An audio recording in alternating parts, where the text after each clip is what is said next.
हां, विकास तर नक्कीच झालेला आहे, परंतु आमची मागणी अशी आहे की हा जो कॉलेज रोडला जाणारा रस्ता आहे, तशी तर मध्ये एक जो छोटासा रस्ता आहे, त्याचं थोडंसं काम बाकी आहे.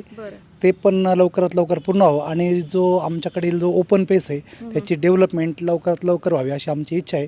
बाकी एकंदरीत अंतर्गत रस्ते, पाण्याची व्यवस्था, लाईट व्यवस्था अगदी उत्तम आहे, त्यात काही अडचण नाही आहे.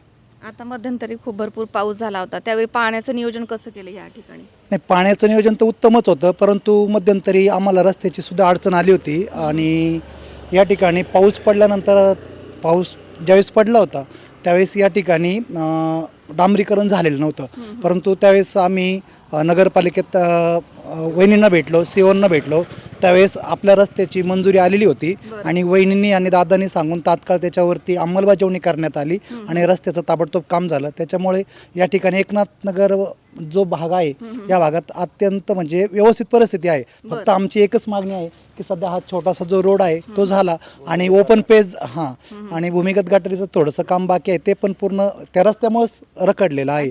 आणि जो ओपन पेस आहे, इथं जे छोटे मुलं आहेत तर त्या ओपन पेजची डेव्हलपमेंट झाली तर नक्कीच त्या छोट्या मुलांना आणि स्थानिक नागरिकांना त्याचा या ठिकाणी छोटंसं गार्डन व्हावं लहान मुलांसाठी वगैरे असं तुमचं हो म्हणणं आहे. प्रभागामध्ये. बरोबर. हो हो. मग आता जी निवडणूक लागली आहे त्याच्यामध्ये तुम्हाला वाटतं का की नवीन नेतृत्व यावं किंवा कसं नेतृत्व हवं आहे तुम्हाला? नाही, नेतृत्व नवीन का असे ना किंवा जुनं का असे ना त्याबद्दल काही नाही, विकास महत्त्वाचा आहे आपल्याला.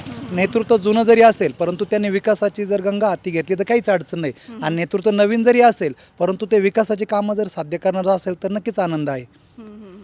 हे नागरिकांचं एवढंच म्हणणं आहे की विकास झाला पाहिजे, नेतृत्व कोणतंही असते.